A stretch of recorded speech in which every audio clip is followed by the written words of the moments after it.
Oh my god, why am I... Okay. So think of an interest that you have. Say if money didn't matter, it would be your future career. Maybe it's something not many people know about you, but you've always just felt like you needed to improve on it. You needed to see where it could take you. Well, for me, that would be dancing. And although it started as something really small for me, I wanted to grow with it. I wanted to see what would happen. And now I've just incorporated it within my everyday life. And yeah, when I was young, I didn't really have a step-by-step process on how to teach myself how to dance. So throughout the years, I've learned my lessons multiple times with dancing, and I've improved. I've improved immensely. So all I can really say is it started in the 6th grade. I kind of did sports here and there, but I wasn't really happy with it. When when I was thrown into a soccer game or basketball game, I would be terrified within the first 5 minutes, thinking I would be hit with something. So, and I think my mom kind of picked up on that I wasn't really the sporty person. So one day she just was like, "Hey Holly, why don't you just start dancing in your room?" And my cool 6th grader self was like, "Yeah, sure, mom." But for some reason, with that moment, I was just overcome with happiness. And in my mind, I was just like, yes, I'm going to do that. So fast forward to 8th grade, and I had been basically just dancing in my room for the past 2 years. And I met one of my really good friends, and she's Korean. She had one of her passions in her life was K-pop, Gangnam Style. Yeah, it's weird. But when I was young, she introduced me to it.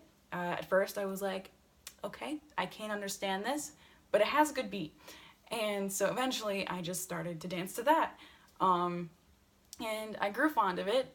And basically the talent show just so happened to be the same year. And I mean, it happens every year, but you know what I mean. So, my friend was like, yeah, let's just like dance in that. And I was like, what do you mean? And so we basically decided to dance to a K-pop song. And keep in mind, I never learned to dance before. I didn't really know how to dance, and the song was not in English. So, you would think, with something like this, you'd want to start preparing, way in advance. Well, okay, we'll fast forward to the night of the talent show. We decide to just, oh, hey, we should learn the dance now. So, right. So everything she was teaching me was just leaving my mind, like the second she had just taught me it. And my friend was really, really good at dancing. She always has been. So I was like, why is she just doing this so well and I can't pick up on this? I just felt awful about myself. And the next day came around and I'm up on stage and I'm over here like, I forgot to do that move. I did that move wrong, and I'm shaking profusely on stage. I'll put in a little clip of that right here. So basically, after that happened, I looked back on that video and felt awful about myself. I felt like, okay, this isn't for me. I totally embarrassed myself. I wasn't good. I wasn't as good as I thought I was, basically. And one of the first steps in getting anywhere in a goal that you want to achieve is embracing where you're at in that current moment. Knowing your limits, knowing the abilities that you have, and completely learning to love them. Even if you are so terrible right now, you have to be confident in that and know that each step you're going to take pride in, and only in that way you'll be able to actually get somewhere.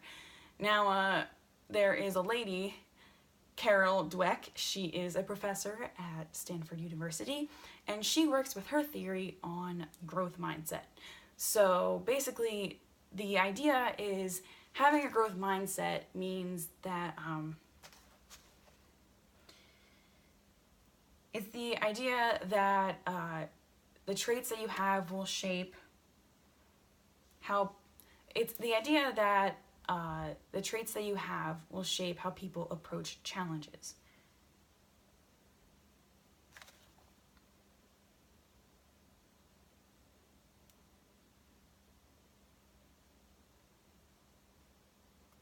So, meaning that one's skills and qualities can be changed through perseverance.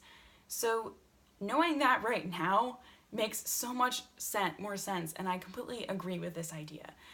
So, I've always kind of struggled with school and whatnot, and I always just thought, well, it's just my learning disabilities kicking in, like, I can't just dance. At the time in 8th grade, I was like, well, I just can't dance because of this reason. And knowing Dweck's theory completely changes the game.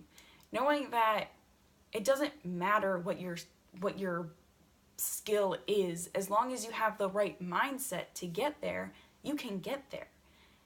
And I believe that is very, very important and crucial, to be mentally prepared before you start learning and going into any type of goal that might be a bit challenging for you.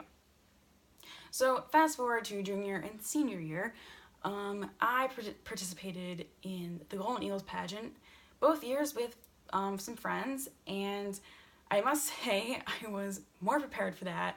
I completely need to stop and get coffee. Hold on.